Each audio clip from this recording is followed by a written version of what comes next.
pernah berburuk sangka kepada Allah. Iya. Yang pernah berburuk sangka kepada Allah. Iya. Semua ada hikmah Allah yang ngatur ini jalan. Iya. Perjalanan. Perusahaan dilarang mempekerjakan anak. Iya, dilarang bekerja. Dilarang mempekerjakan anak. Malah tidak main itu sanksinya. Penjara itu. Penjara sanksinya itu. Tes. Assalamualaikum warahmatullahi wabarakatuh. Selamat datang kembali di podcast Ngopi, ngobrol olahraga dan pendidikan. Sehat mencerdaskan, cerdas menyehatkan.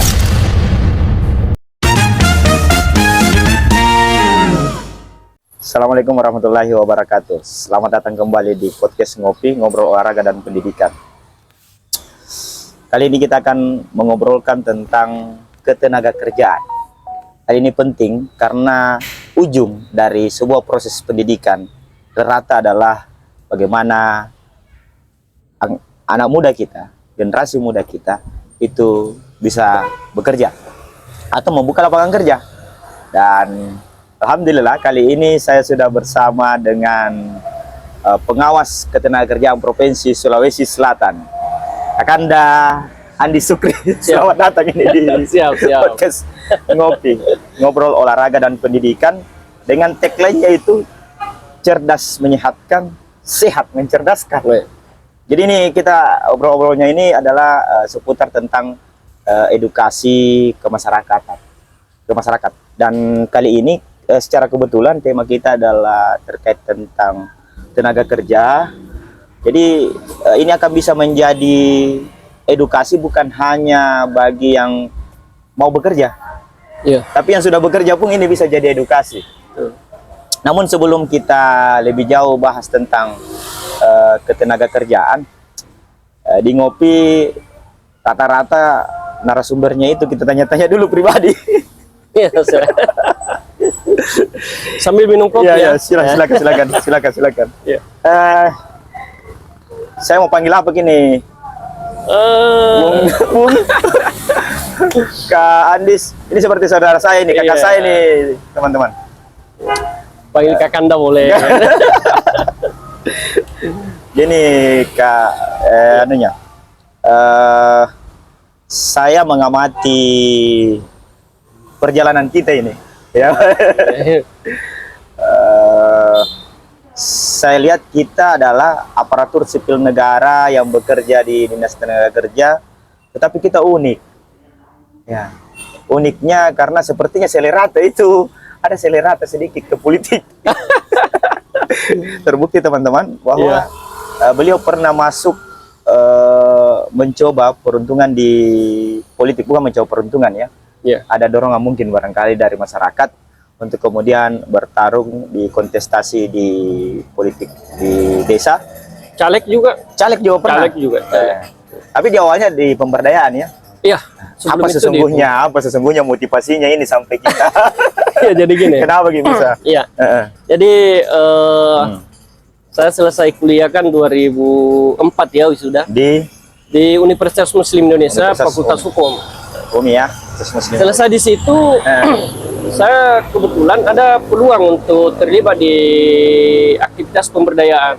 Waktu itu program Access Outside, kerjasama Australia, kemudian beberapa NGO di kabupaten, termasuk jaringan masyarakat sipil, kemudian Yayasan Jalaram Indonesia, banyak.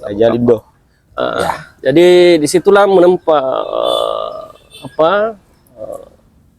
SDM kapasitas saya bahwa seperti ini ternyata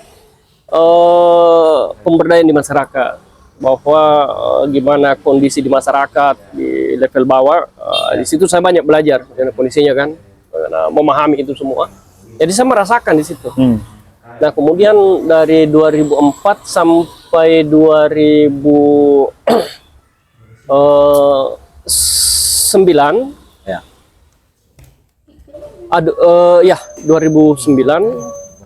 saya masuk di calon legislatif nih kan.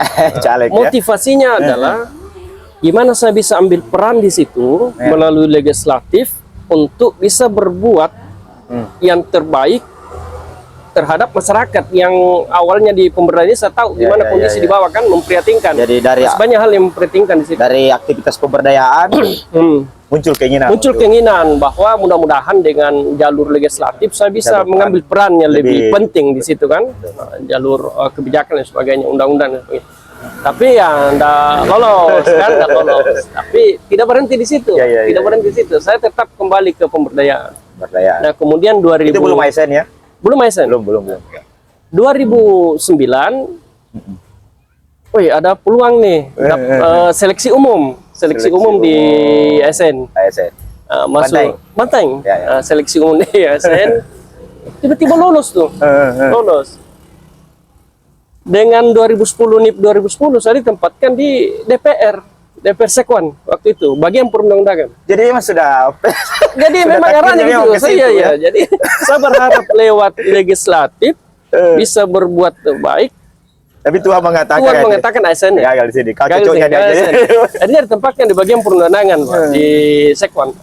Di situ saya banyak terlibat dengan pembahasan undang-undang karena saya ditempatkan di bagian perundangan kan. Sekalipun waktu itu masih staf, tapi hukum kan? Basicnya hukum. Sekalipun waktu itu masih staf, tapi alhamdulillah saya dibutuhkan banyak ide-ide, termasuk beberapa peraturan daerah tuh tentang ketenagakerjaan ada, kemudian termasuk retribusi tenaga kerja asing. Itu kami berperan penting di situ kan. Nah, udah. Tidak salah doa aja dulu itu. Itulah. Waktu kita ikut caleg jangan sampai kita doa, ya Allah mudah-mudahan saya berkantor di kantor ini. Iya begitu. Akhirnya saya tidak fokus bahwa jalur apa kan. Ternyata saya tetap berkantor di DPR dengan jalur itu kan. Sudah. Waktu di DPR pembahasan perda tentang daerah kawasan. Kawasan industri itu. Tahun 2013, 2014. Belum pernah kepikiran ya bahwa belum pernah, tapi sudah mulai ada pembahasan. Pada saat itu saya coba menerawang ke depan bahwa ini isu ketenaga kerjaan ke depan ini yang menjadi isu menarik tuh untuk kita bisa berperan di situ kan. Sementara saya di DPR waktu itu. Bersamaan dengan waktu itu senior kita Pak Sahrul Bayang, Pak SBY yang sekarang ini salam Pak SBY mudah-mudahan dengar ini, Pak Sahrul Bayang yang sekarang sudah jadi Kabiro di Ombudsman. Waktu itu temui saya di Sekwan, bilang, Pak Andi, ada peluang untuk pergi pendidikan tentang pengawas ketenagakerjaan. Terbuka nih peluang kan. Di saat itu sementara gencar-gencar dibahas perda kawasan. Saya bilang, peluang nih. Hanya saya putuskan untuk ikut pendidikan. Waktu itu tahun 2014 ikut. Selama 4 bulan lebih. Pulang dari pendidikan, dinyatakan lulus. Adalah rekomendasi dari Kementerian Ketenagakerjaan bahwa Andi Sukri layak untuk jadi pengawas. Jadi tidak semua dapat rekomendasi layak. Semua karena ada berarti pintar gitu. Bukan soal pintar, tapi semangat itu yang semua orang bisa, sepanjang motivasi semangat. Akhirnya pulang, saya disitulah mulai masuk di pengawas ketenagakerjaan. Ada yang unik nih. Sebelum lanjut, waktu saya mau pergi pendidikan pengawas, ada beberapa senior kita datang saya kan. Senior ya kayak Pak Asisten, Asisten satu kan, senior di daerah kan, yang selama ini kita anggap saudara, tapi senior. Bilang, Dinda, jangan nih pergi pendidikan, karena kalau kau pergi pendidikan, kau masuk fungsional. Kalau kau masuk fungsional berarti tidak jalur struktural. Tidak jalur struktural. Jalur struktural itu bisa jadi camat, bisa jadi lurah camat kan, bisa jadi kepala bidang, bisa jadi kepala dinas. Dan bilang Adinda ini berpotensi untuk jabat itu. Masuk di struktural. Anda ini putra daerah yang daerah seperti itu kan. Tapi saya bilang, jiwa saya bukan di kantor, saya bilang.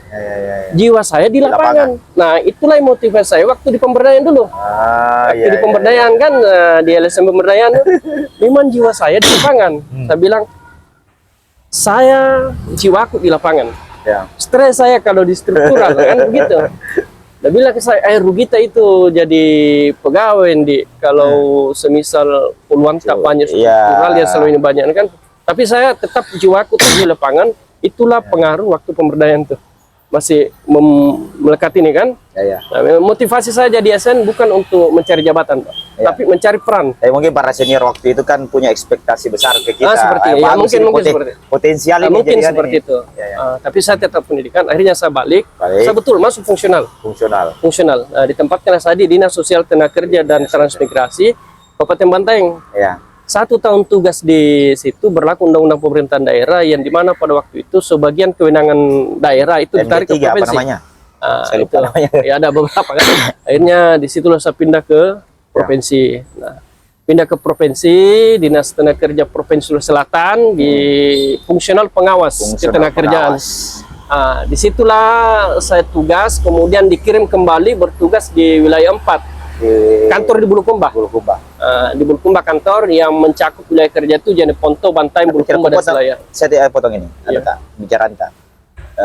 Kita mau spill dulu ini tentang tak. Gitu. Kan ini sudah kita akan masuk ini ke kontennya nih kalau begini. Gitu. Ya, oke. Tapi kita mau spill dulu terkait tentang bagaimana kita banyak memiliki kiprah di dunia politik. Bukan kiprah ya, apa istilahnya itu? Ada banyak sebagian besar perjalanan itu ada satu yang kayaknya kita lompati. Apa itu? Dan saya tidak tahu waktu itu masih di ASN di Bantaeng atau sudah Pemprov.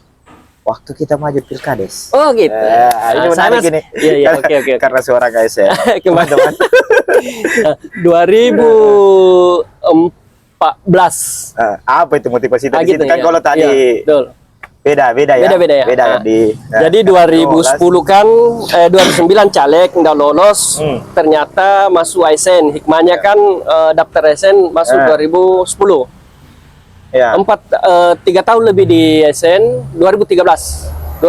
Sampai itu orang bilang KSN lagi sudah di sini. Iya. Jadi apa anunya kira-kira? 2013 itu di kampung saya itu di Desa Layua. Desa Layua ini kan mau Pilkades. Nah, kemudian saat itu saya tinggal di Jalan Sungai Bialo nih di kota. Pada saat itu bergantian orang datang, Pak, di rumah. Dari kampung datang di rumah.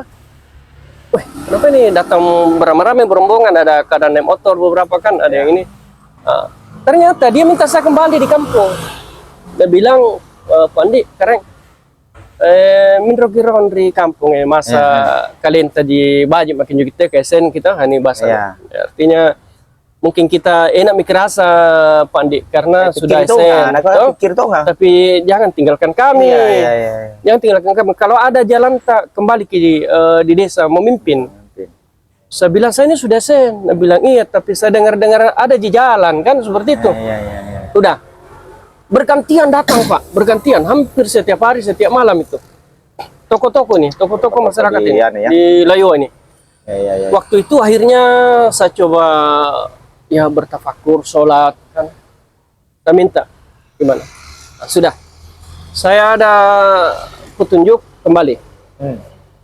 Tapi saya ketemu dulu beberapa nih yang datang nih. Seperti ini, saya bilang begini, kalau saya kembali saya masuk calon, saya tidak mau dalam upaya politik yang selama ini kadang banyak dijalankan.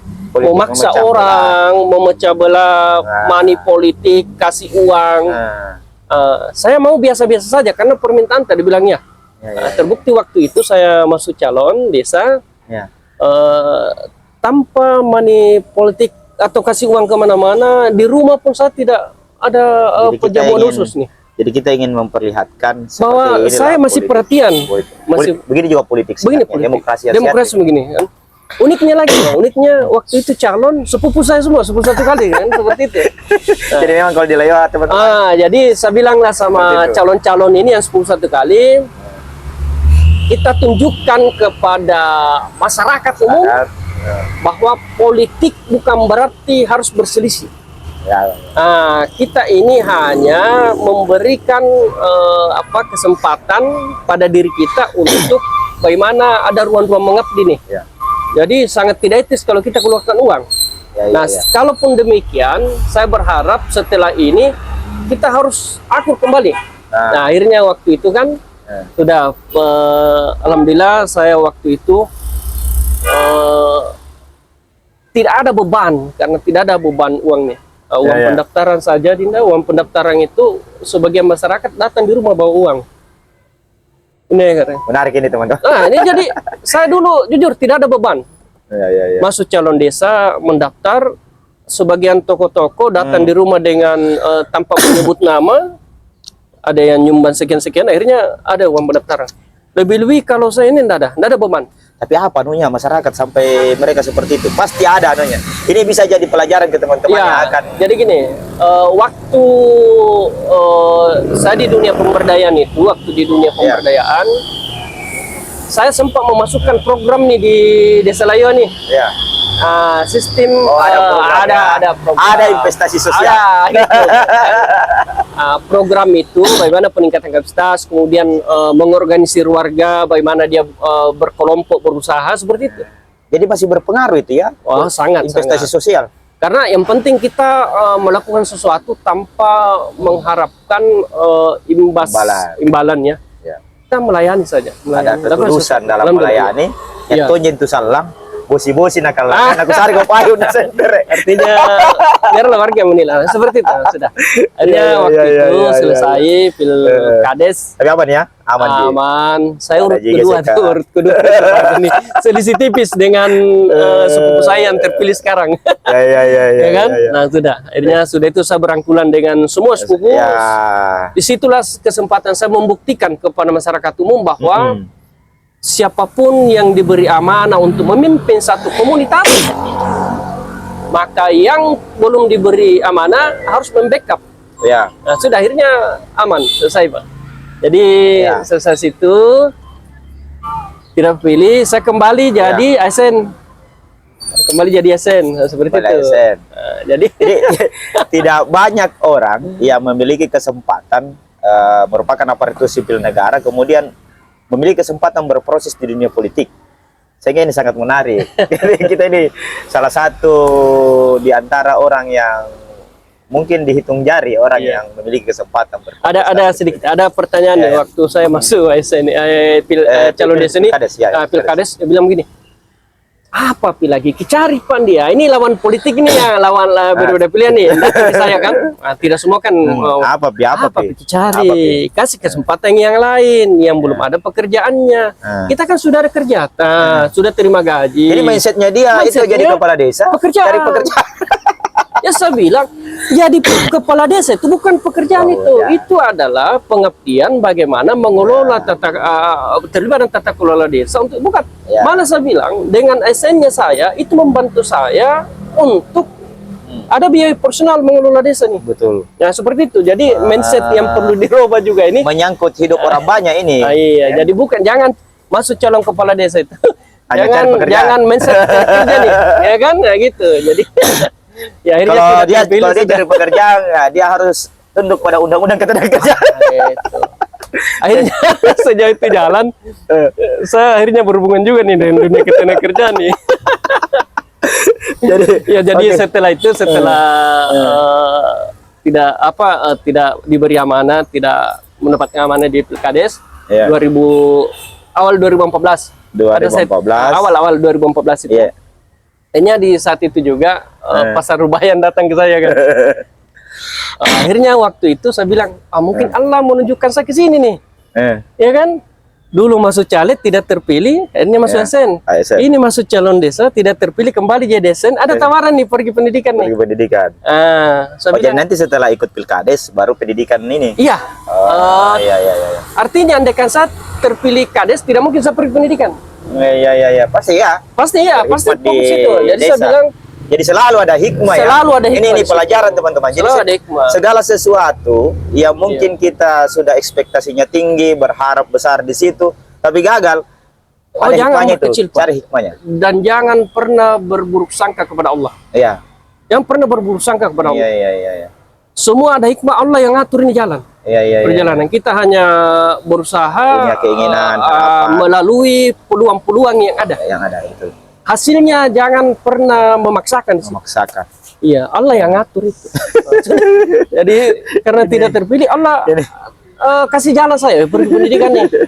Saya pergi pendidikan hanya dari pendidikan masuklah saya di dunia ketenagakerjaan ini kan. Ketenagakerjaan. Dengan meninggalkan peluang-peluang struktural tuh.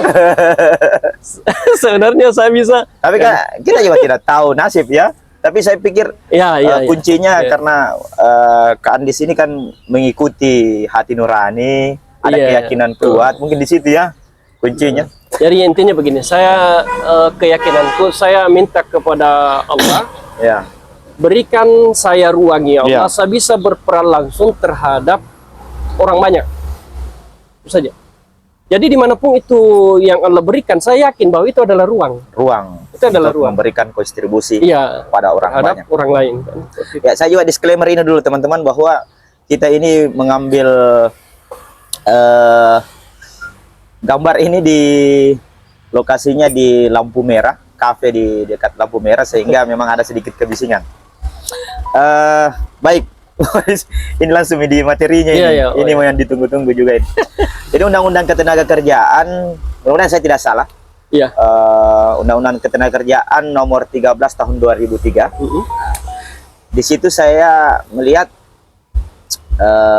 ada syarat orang bekerja. Jadi anak-anak tidak boleh, sebenarnya ada usia tertentu tidak boleh bekerja. Usia berapa itu? Jadi supaya orang yang pelaku usaha maupun orang tua jangan suruh pergi dan apa konsekuensinya kalau misalnya mereka itu mungkin butuh penjelasan. Jadi sebelum masuk situ sedikit dulu saya tarik ke depan bahwa ketenagakerjaan itu ada dua norma di situ. Ada dua norma. Norma ketiga keselamatan kerja. Itu di Undang-Undang Nomor 1 Tahun 1970 dan beberapa peraturan lain. Ini menyangkut bagaimana peralatan di tempat kerja, bagaimana lingkungan di tempat kerja, bagaimana alat pelindung diri di tempat kerja, kan, bagaimana SDM tentang pemahaman ketiga tempat kerja. Gitu. Nah, kemudian ada norma kerja. Norma kerja ini disitulah di Undang-Undang Nomor 13 Tahun 2003. Yang kemudian direvisi, dirubah sebagian, ditambah sebagian, dihapus sebagian itu melalui Undang-Undang Cipta Kerja. Undang-Undang Nomor 11 Tahun 2020, kemudian direvisi di Peraturan Pemerintah Pengganti Undang-Undang Nomor 2 Tahun 2022, kemudian ditetapkan menjadi undang-undang melalui Undang-Undang Nomor 6 Tahun 2022 itu, ya kan? Itu. Akhirnya di norma kerja itu melalui aturan tadi di Undang-Undang 13 yang sudah direvisi di Undang-Undang Cipta Kerja itu banyak hal di situ, banyak hal. Ada norma kerja, bagaimana hubungan kerjanya, bagaimana pengupahan, bagaimana waktu kerja, bagaimana hubungan kerja kontrak atau tetap atau masa percobaan kan, bagaimana sistem jam sosteknya, bagaimana tentang cuti, libur kan seperti itu. Kemudian ada norma kerja perempuan dan anak. Itu salah satunya situ. Perempuan dan anak. Perempuan dan anak. Nah, tadi pertanyaannya ada batas usia sebenarnya. Batas usia. Iya, jadi gini. Undang-Undang 13 tahun 2003 mengatakan begini. Perusahaan dilarang mempekerjakan anak. Iya, dilarang mempekerjakan anak. Malah tidak main itu sanksinya. Penjara itu. Penjara sanksinya itu. Kemudian anak itu dijelaskan dalam undang-undang adalah yang di bawah 18 tahun. Di bawah 18 tahun. Jadi 17 tahun itu dilarang dipekerjakan di perusahaan. Tapi undang-undang yang kemarin yang 2003 itu saya nggak tahu ya kalau ada perubahannya ya. Itu malah ada yang 13 itu memungkinkan kalau ada izin orang tua. Bagaimana? Bagaimana itu ya? Bagaimana itu dulu kan? Jadi di salah satu pasal mengatakan dilarang mengerjakan anak, kemudian pengertian anak itu adalah di bawah 17. Artinya dilarang. Kemudian ada pasal lain mengatakan begini, boleh, tapi dengan syarat harus ada izin orang tua. Nah, makanya di sini dengan izin orang tua, kemudian ada beberapa lagi tidak mengganggu pendidikan. Tidak mengganggu sekolah, betul. Sekolah. Tidak mengganggu sekolah, waktu belajar, kan? Waktu belajar sekolah. Jadi kalau anak ini masih sekolah, dan mengganggu pendidikan, misalnya gara-gara dipekerjakan dia terhambat pendidikannya, kena pidana itu perusahaan. Orang tua kena. Orang tua yang kita ini perusahaan. Orang tua tidak kena. Orang tua tidak kena. Tidak kena perusahaan. Makanya perusahaan itu harus memperhatikan beberapa aspek. Kalau ada anak umurnya di bawah ini harus ada izin orang tua. Kemudian perusahaan ini memastikan tidak terganggu pendidikan. Mungkin orang tua bisa kena di undang-undang perlindungan anak. Itu masuk di situ. Bukan Tapi di bukan ketenagakerjaan, ya tapi dia di perlindungan anak atau apalah. Itu. Nah, artinya boleh bekerja di bawah 18 tahun, 17 tahun bisa, 15 tahun bisa. 15 tahun bisa, silakan. Tapi itu syaratnya tidak mengganggu pendidikan, kemudian tidak mengganggu tumbuh kembangnya anak. Misalnya begini, bekerja di pekerjaan yang terpuruk. Alam penyompo apa? Itu kan mengganggu. Kemudian juga di istilah sosial apa ini namanya? Yang tempat-tempat minum apa ya? Mengganggu asusila. Tidak boleh bekerja tempat-tempat itu ya. Jadi biar ada izin orang tua, biar tidak mengganggu pendidikan. Tapi kalau pekerjaannya adalah tempat yang berhubungan dengan asusila, itu tetapkan itu tempat kerja. Kemudian biar lagi ada izin orang tua, tidak mengganggu pendidikan, tapi mengganggu tumbuh kembang pekerja berat. Karena itu kan mengganggu secara psikologis ya. Iya, jadi silakan, tapi ada beberapa syarat yang perlu diperhatikan. Itu. Nah, jadi boleh, tapi ada beberapa syarat yang perlu diperhatikan. Nah, terus ini terkait tentang kan Bantaeng ini kan jadi mulai marak ini, ada banyak industri. Karena ada kita punya kawasan industri Bantaeng. Ya sebentar lagi akan banyak masyarakat yang mau bekerja, dan mungkin sekarang banyak masyarakat yang sudah bekerja di sana. Ya perlu mungkin mereka ada pemahaman tentang hak-hak mereka di sana, karena kadangkala literasi terhadap ketenagakerjaan ini diabaikan. Padahal sebelum bekerja harusnya mereka sudah paham nih. Oh ini hakku, ini nungku, kewajibanku. Jadi gini. Bekerja di satu tempat kerja, berarti ada hubungan kerja di situ antara pemberi kerja dengan pekerja. Ada hubungan kerja. Diikat dengan kontrak ya? Kontrak atau tetap yang jelas sudah ada hubungan kerja. Begitu ada hubungan kerja, maka masuklah intervensi undang-undang di situ. Apa hak dan kewajiban pemberi kerja atau perusahaan? Apa hak dan kewajiban pekerja? Di situ. Nah, itu semua diatur melalui batasan-batasan undang-undang. Nah. Jadi gini, sedapat mungkin sebenarnya warga, khususnya warga Kabupaten Bantaeng yang menyangkut hibah itu harus mempersiapkan diri lebih dini, lebih awal. SDM-nya. Kalau tadi misalnya usia anak dia bekerja, ada sisi positifnya, itu jadi pengalaman kerja tuh. Sudah bisa merasakan sebelum masuk usia kerja, sudah bisa merasakan gimana di pekerjaan kan? Kemudian saatnya nanti ada peluang kerja misalnya di kawasan industri Bantaeng. Sebelum masuk kerja, itu sudah harus memiliki beberapa pemahaman. Apa itu? Pertama, gimana sikapnya? Gimana keterampilannya? Gimana pengetahuannya kan? Termasuk ketiganya. Sikap itu masuk di ketiga. Cara kerja yang aman. Ya kan? Jadi gimana sikapnya, gimana keterampilannya kan? Pengetahuannya, keterampilan dan pengetahuan itu bisa ditempa pada saat dia bekerja sebelum usia kerja nih. Oh ternyata nih begini nih kan, seperti itu. Nah, udah. Nah ini sebenarnya saya biasa diskusi dengan anggota legislatif, anggota DPR, kemudian institusi pemerintah di sini bahwa sebenarnya pemerintah daerah harus ambil peran di situ. Dalam bentuk pengawasan? Bukan, peningkatan kapasitas tuh. Penyiapan kapasitas. Penyiapan. Jadi jangan pencegahan ya. Jangan begini, karena mengandalkan pergi mau melamar kerja di sana kan? Tidak, di sana itu setelah ini kan banyak pelamar dari luar Bantaeng nih. Ya mereka notabene sudah siap. Siap sikapnya, siap keterampilannya, siap ininya. Begitu masuk, sudah rata-rata sebenarnya orang luar nih yang berpeluang masuk tuh. Tapi ada tekanan-tekanan sosial dari warga lokal yang harus memprioritaskan. Nah, sehingga diberilah ruang-ruang, dibukalah ruang-ruang terhadap warga lokal, terutama orang Bantaeng pada umumnya. Tapi ketika itu tidak sekedar ruang diberikan, tidak ada persiapan, banyak masalah di dalam. Betul itu. Apa masalah muncul? Begitu masuk, ini beberapa ya dari pengalaman yang ada beberapa kasus kami tangani.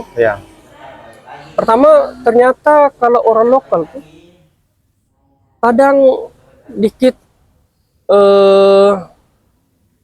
ada peringatan, surat peringatan dari perusahaan. Lapor lagi tuh. Biasa saya ke sana, saya biasa bilang sama perusahaan, ini kenapa nih dikasih surat peringatan? Bilang begini Pandai. Salah satu contoh, misalnya begini, driver operator alat nih, alat berat ini kan. Anu Pandi, mau pakai sepatu. Itu salah satu. Tapi ngebut lagi, ngebut kan, ngebut. Nah, ternyata ada pengaruh lokal nih. Dia seolah sekalipun ini studi kasus ya, dan semua begitu ya. Tapi ini harus dijadikan pelajaran. Ya. Seolah kalau situ dia bilang ini perusahaan tidak bisa apa-apain kalau saya begini kan. Kalau saya ditindaki, keluarga saya di sini. Pemerintah setempat kan seperti itu kan. Ini mentalitas kerja itu udah siap. Dia arogan lokalnya muncul. Makanya ini yang jadi evaluasi kita di perusahaan. Jadi ini menjadi peran-perannya pemerintah ya, harusnya ya. Ambil peran pemerintah, berikan pemahaman bahwa tenaga kerja kita siap kerja dengan segala konsekuensi. Artinya kalau jadi tenaga kerja atau karyawan itu kan sudah pilihan tuh. Ya. Kalau sudah jadi pilihan berarti harus ikut aturan-aturan yang ada. Tapi ada juga ini untuk menyiapkan ini bukan cuma sekedar pemerintah, harusnya perusahaan juga memiliki andil. Jadi gini, betul. Harusnya CSR-nya perusahaan. Betul. Dia bisa sampai ke TK. Seperti itu seharusnya. Ini jadi masukan nih kepada pengelola CSR nih. Siapa yang kelola kan? Jadi gini.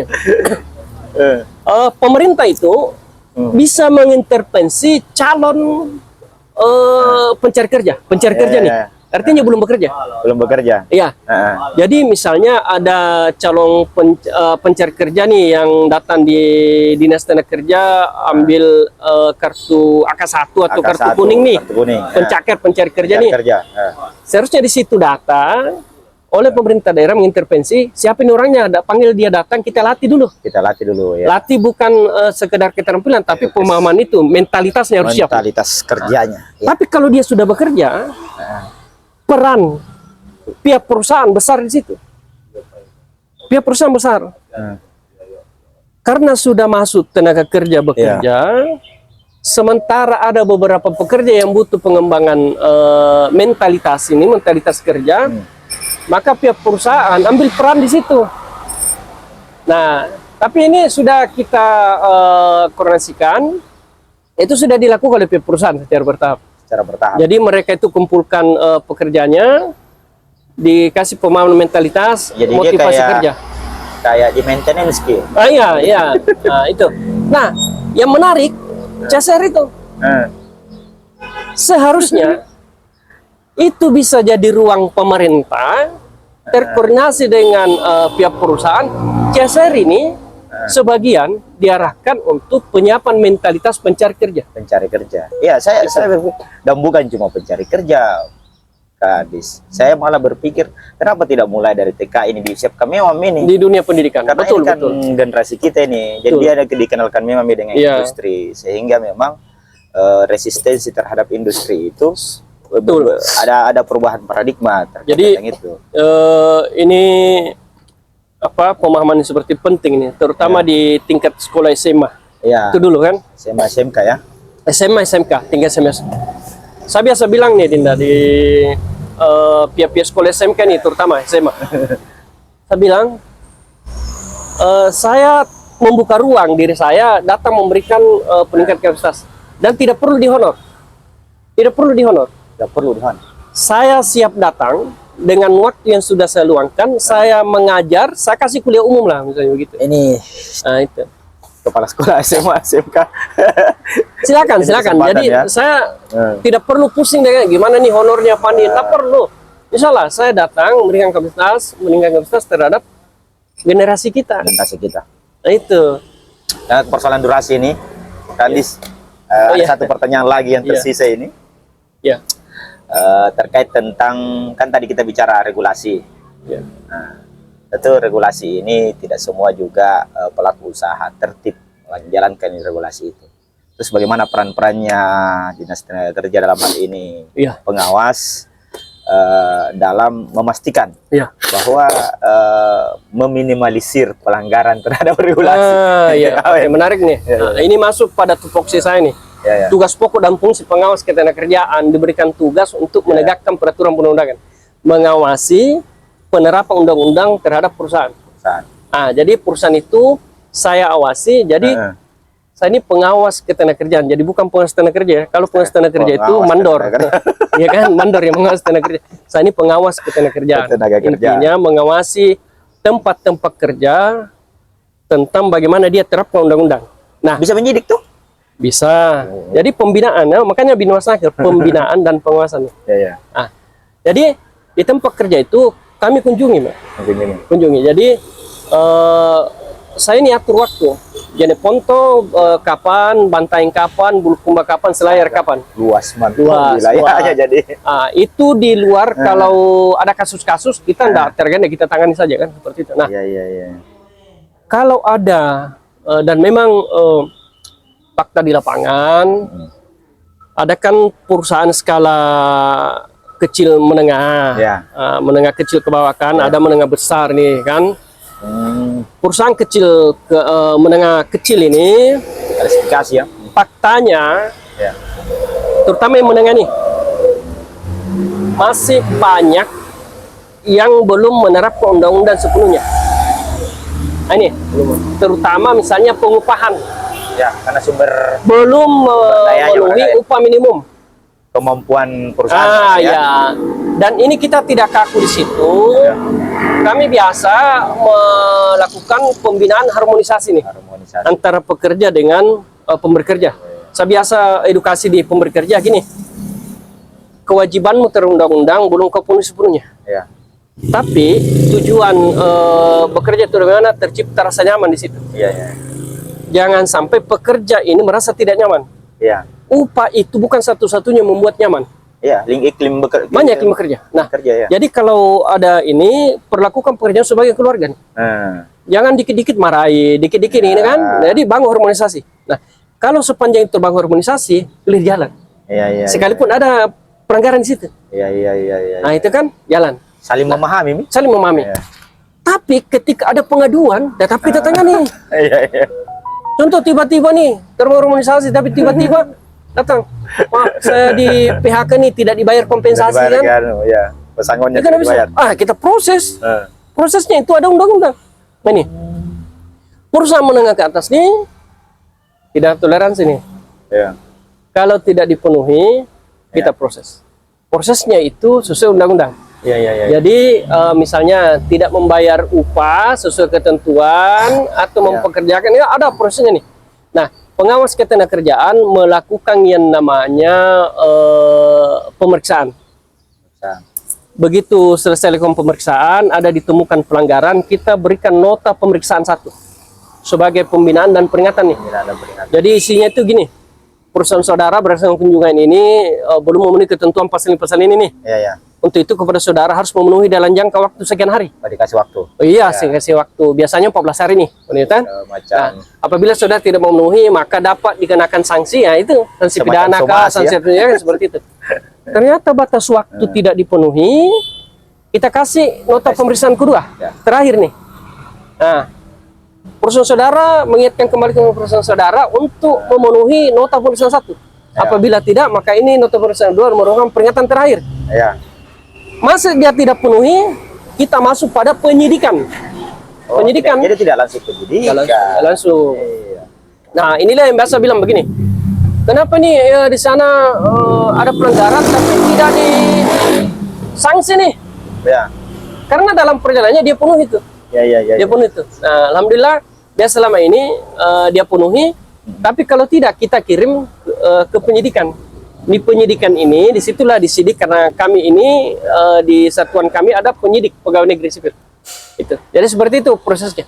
Jadi intinya kami tetap melaksanakan tugas pokok dan fungsi sesuai ketentuan undang-undang, namun tanpa juga mengenyampingkan kondisi-kondisi di lapangan seperti tadi ada kondisi misalnya perusahaan memang yang belum mampu untuk memenuhi. Itu tergantung objektivitas daripada pengawas. Jadi begitu teman-teman, karena ini juga persoalan durasi, sehingga kita mungkin Panjang diskusi sekali. kita cukupkan ini, meskipun saya yakin bahwa obrolan kita meskipun ringan, tapi banyak hal yang bisa kita petik, baik secara pribadi pengalamannya Kak di sini, maupun apa namanya tugas-tugas beliau selaku pengawas ketenaga kerjaan. Saya malah bicara ini pengawas tenaga kerjaan. Pengawas ketenaga kerjaan. Untuk itu, jika konten ini bermanfaat, jangan lupa like dan share konten ini supaya kebermanfaatnya itu bisa lebih meluas. Dan jangan lupa subscribe channel ini untuk mendapatkan konten-konten terbaru berikutnya, teman-teman. Demikian, terima kasih Bung Edis sudah bergabung ini. Panjang lebar nih. Wow, ini sepertinya mau butuh durasi yang lebih Oh panjang iya, lagi. kalau ketenaga kerja itu harus panjang. Tuh. Untuk teman-teman yang punya komentar, silahkan tinggalkan di kolom komentar. Demikian, assalamualaikum warahmatullahi wabarakatuh dan salam edukasi. Salam.